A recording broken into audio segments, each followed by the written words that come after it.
Hello students, कैसे हैं आप लोग। तो आज हम लोग शुरू करेंगे आपका संस्कृत बुक शारदा की द्वितीय पाठ,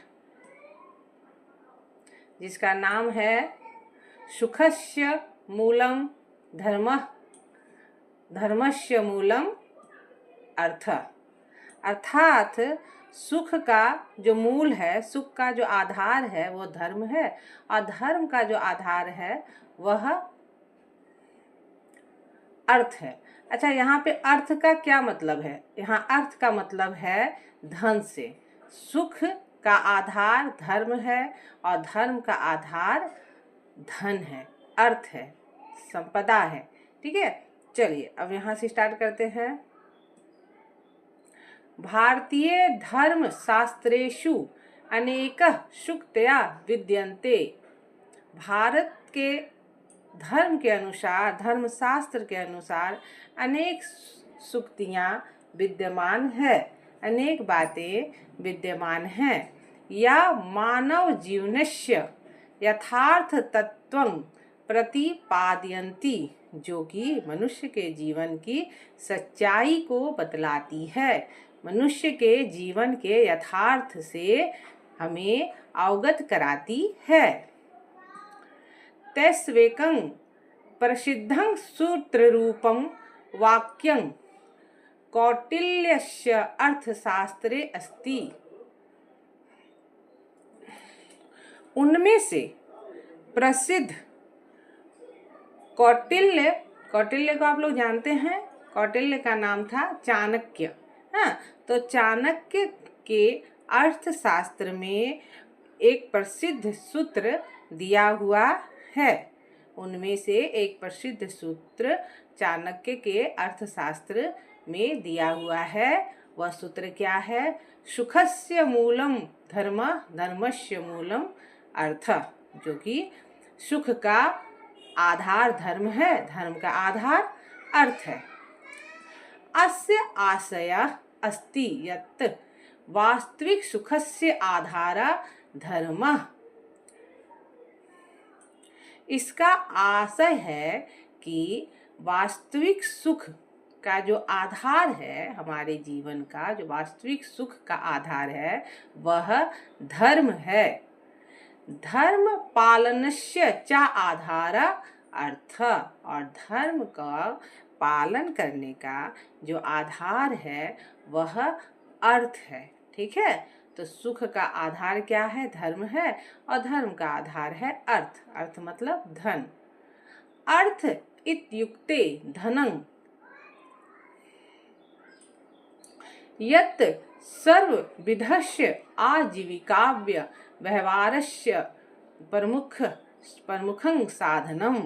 ठीक है, जो धन है, यह जो धन है यह हमारे सभी प्रकार के आजीविका का, सभी प्रकार के व्यवहार को पूरा करने का एक प्रमुख साधन है। तो धर्म जो है, जो अर्थ जो है, अर्थ के बारे में कहा जा रहा है, धन के बारे में, कि अर्थ जो है, जो धन रूपी धन है, वह हमारे सभी प्रकार के आजीविका का, सभी प्रकार के व्यवहार का हमारा प्रमुख साधन है। जीवने धर्म अर्थ सुखम इत्येतेषां त्रयाणां परस्परं संबंधः अविच्छिन्नः अस्ति। इन तीनों का, ये जो तीन है, धर्म है, अर्थ है और सुख है, इन तीनों का आपस में, इन तीनों का परस्पर संबंध, आपस में संबंध अविच्छिन्न है। अविच्छिन्न मतलब हो गया अटूट संबंध है। तो धर्म का, अर्थ का और सुख का, धर्म का, धन का और सुख का, ठीक है, ये तीनों का संबंध अटूट है। यह जना न्यायपूर्वकं अर्थोपार्जनं करोति स धर्म पालनं कर्तुं समर्थ भवति। ठीक है, जो व्यक्ति न्यायपूर्वक अर्थोपार्जन करता, अर्थोपार्जन मतलब हुआ पैसे को कमाता है, उपार्जन करता है, स धर्म पालनं कर्तुं समर्थ भवति, तो वह व्यक्ति धर्म पालन करने में भी समर्थ होता है। धर्म पालेन च दीर्घकालीन का सुख लभते। और धर्म को पालन करने वाला व्यक्ति दीर्घ काल तक सुख को प्राप्त करता है। ठीक है, तो जो व्यक्ति न्यायपूर्वक अर्थोपार्जन करता है, धन को कमाता है, वह व्यक्ति धर्म को पालन करने में समर्थ होता है और धर्म को पालन करने वाला व्यक्ति दीर्घकाल तक सुख को प्राप्त करता है। सामान्य जीवने अन्नं वस्त्रम आवासः शिक्षा स्वास्थ्य सेवा चैत्यादीनां मूलभूतानां आवश्यकतानां पूर्यते धनम आवश्यकम। ठीक है, तो यहाँ पर बोल रहा है कि सामान्य जीवन में, मनुष्य जीवन में हमारी जो अन्न है यानी कि जो भोजन है, वस्त्र है यानी कि जो कपड़े हैं, आवास, घर और शिक्षा, और एक चीज जो स्वास्थ्य सेवा है इत्यादि, ये जो सभी चीज़ है, जो मूलभूत आवश्यकताएं हैं हमारी, मनुष्य की मूलभूत आवश्यकताएं क्या होती हैं? हम लोग एक हमें सुने होंगे रोटी, कपड़ा और मकान। तो अभी एक शिक्षा भी उसकी मूलभूत आवश्यकता है और स्वास्थ्य भी मूलभूत आवश्यकता है। इसकी पूर्ति करने के लिए किसकी आवश्यकता है? धन की आवश्यकता है। ठीक है, पर्याप्त धनस्य अभावात् स्वकर्तव्य पालनं कठिन भवति। ठीक है, तो पर्याप्त धन के अभाव में सभी जो कर्तव्य हैं उसका पालन करना क्या हो जाता है? कठिन हो जाता है। ठीक है, अगर हमारे पास धन नहीं है, हमारे पास पैसे नहीं है, तो हम अपने कर्तव्य को पालन करने में असमर्थ होते हैं। स्वास्थ्यं शिक्षा सेवा दानम चैत्यादीनि कार्याणि बाधितानि भवन्ति। तो स्वास्थ्य का, शिक्षा का, सेवा का, दान का इत्यादि सभी कार्य बिना धन के बाधित होते हैं, सभी कार्य को करने में रुकावट होती है। दैनन्दिनी जीवनं च असंतुलित भवति।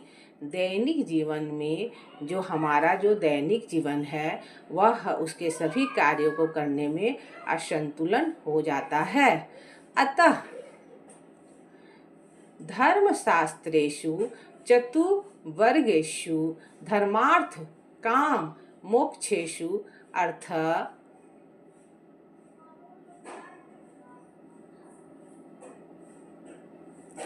अन्यतम स्तंभ इति गण्यते। अच्छा, तो अब बोला जा रहा है कि इसलिए हमारे जो धर्म शास्त्र में 4 वर्ग धर्म, अर्थ, काम, मोक्ष, अर्थ को सबसे ज़्यादा एक मजबूत स्तंभ के रूप में गणना की जाती है। ठीक है, हम लोगों के जीवन में 4 वर्ग के वर्णन किया गया है, धर्म, अर्थ, काम और मोक्ष, जिसमें अर्थ को सबसे अन्यतम स्तंभ, मजबूत स्तंभ के रूप में देखा गया है, मजबूत पिलर के रूप में देखा गया है। उक्तं गरुड़ पुराणे गरुड़ पुराण में इसके बारे में चर्चा की गई है। ब्राह्मो मुहूर्ते चौथाय धर्मार्थं च चिंतियेत। ठीक है, तो आपका इसमें गरुड़ पुराण में इसकी चर्चा की गई है कि ब्रह्म मुहूर्त में जो सर्वप्रथम जो काम किया जाता है, एक धर्म और एक अर्थ का जो चिंता करते हैं वह सर्वोपरि है। ब्रह्म मुहूर्त में सुबह उठकर सबसे पहले धर्म का काम करना चाहिए, फिर अर्थोपार्जन का बारे में चिंता करना चाहिए। अच्छा। देखिए यहाँ पे इसका अर्थ दिया हुआ है, अर्थात दिनस्य आरंभे धर्मोर्थयो चिंतनम आवश्यकम। अर्थात दिन के प्रारंभ में धर्म और अर्थ का चिंतन करना आवश्यक है।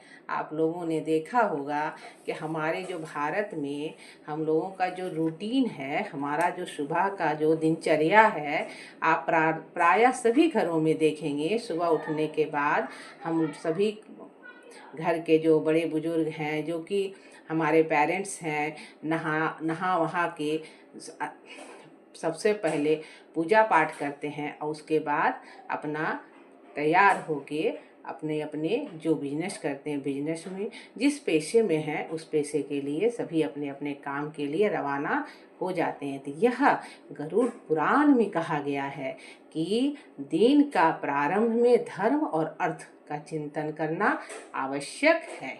ठीक है, चलिए। स्वस्थ आर्थिक व्यवहार त्रिविध भवति। ठीक है, अच्छा, तो इसमें कह रहा है कि स्वस्थ न्यायपूर्ण आर्थिक व्यवहार यानी कि धन का लेन देन का जो व्यवहार है वह सबसे अच्छा होता है, पवित्र होता है।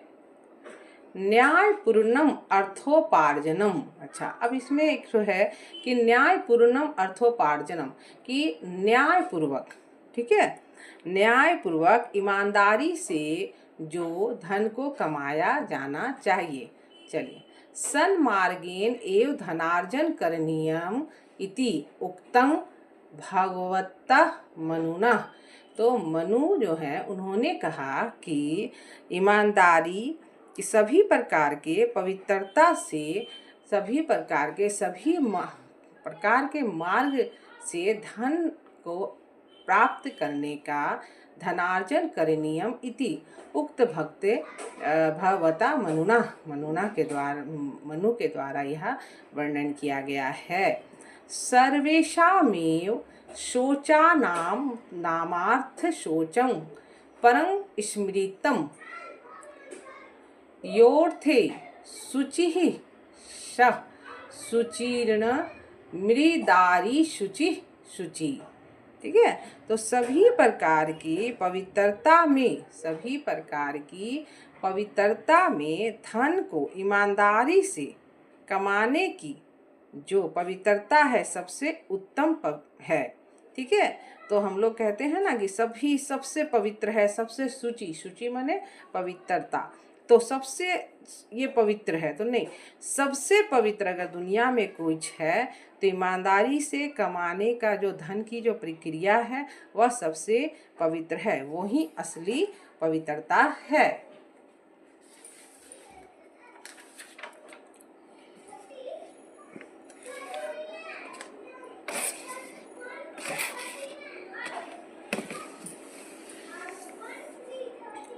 अस्य आशयः यत् अनैतिकः आर्थिक व्यवहार कदापि न करणीय।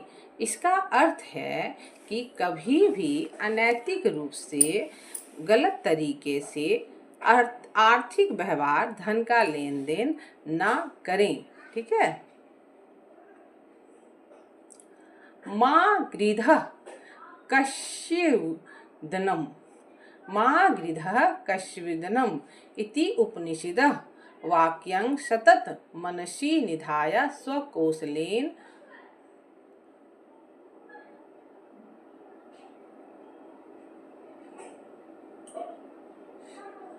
विद्या च धनम उपार्जनीयम।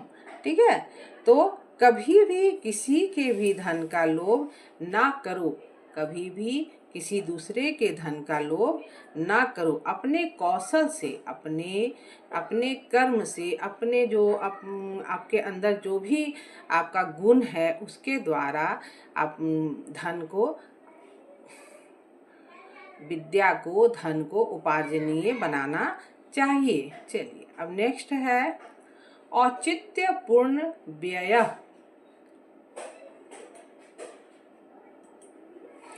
औचित्यपूर्ण व्यय आवश्यकतानुसारं व्यय करणीय।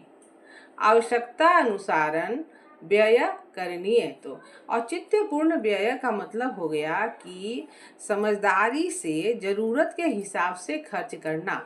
तो आवश्यकता के अनुसार व्यय करना चाहिए। येन व्ययेन स्वास्थ्य लाभ विद्यार्जनम आत्मसुरक्षा व भवेत स व्यय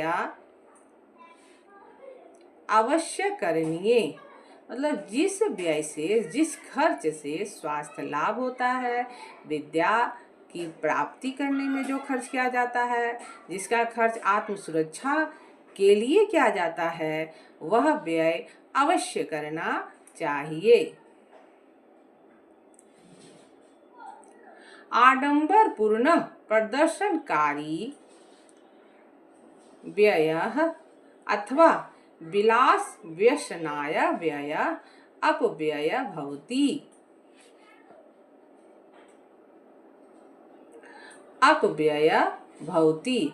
अच्छा, इसमें कहा जा रहा है कि जिस व्यय से स्वास्थ्य लाभ हो, विद्या का प्राप्ति हो, आत्म की सुरक्षा हो, जिसमें इन सबों में जो खर्च किया जा रहा है वह जरूर करना चाहिए, लेकिन आडंबरपूर्ण, दिखावे के लिए, प्रदर्शन के लिए, कि हाँ दूसरे को दिखाना है कि हाँ हम बहुत अच्छा पहने हैं, बहुत अच्छा, हम ये शो ऑफ करना जिसको आप लोग कहते हैं, वो करना, उसमें जो व्यय किया जाता है। विलासपूर्ण यानी कि जिसकी आवश्यकता नहीं है, वो विलासपूर्ण जीवन जीने के लिए अथवा व्यसन के लिए, नशे के लिए जो व्यय किया जाता है वह क्या है?